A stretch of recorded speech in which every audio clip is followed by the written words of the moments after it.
I'm Wyatt Goolsby, in for Lauren Ashburn.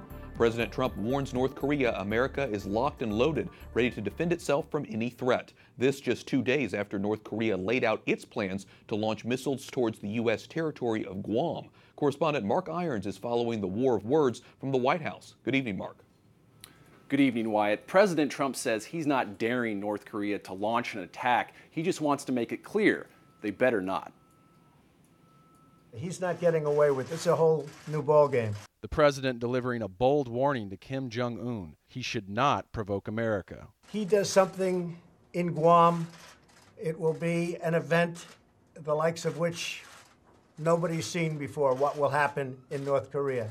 Trump responding to North Korea's threat to launch missiles towards the U.S. territory of Guam. Today he tweeted, "Military solutions are now fully in place, locked and loaded should North Korea act unwisely. Hopefully Kim Jong-un will find another path." Scott Snyder, an expert on U.S. Korea policy, says the president's heated language is fueling tensions. It's incumbent upon the administration to also explore possibilities for dialogue and not just issue threats, and we all hope that there's a strategy behind the rhetoric. North Korea's threats may be alarming, but the governor of Guam says they're used to it. So there is concern and there is fear from some parts, but there's also general calm, understanding that this is not the first time. If threats turn to combat, America's allies say they'll fight alongside us. The Prime Minister of Australia speaking to reporters after a conversation with Vice President Mike Pence. We stand shoulder to shoulder with the United States. The ANZUS Treaty means that if America is attacked, we will come to their aid.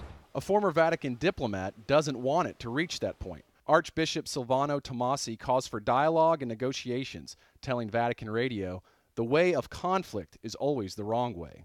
Still, Snyder says things could get worse before they get better. I think the tensions are likely to escalate a little bit further before we get to a point where they will be defused. Snyder does not call this a crisis, but he does expect tensions to rise later this month when the U.S. will carry out large-scale military exercises in South Korea. North Korea sees these annual drills as a rehearsal for war. Wyatt? Mark, we keep hearing all of the threats, but what about the sanctions that were supposed to convince North Korea to back off?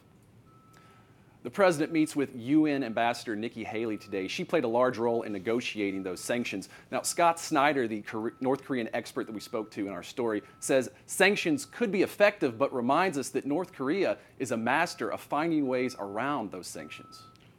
Correspondent Mark Irons at the White House. Thanks, Mark.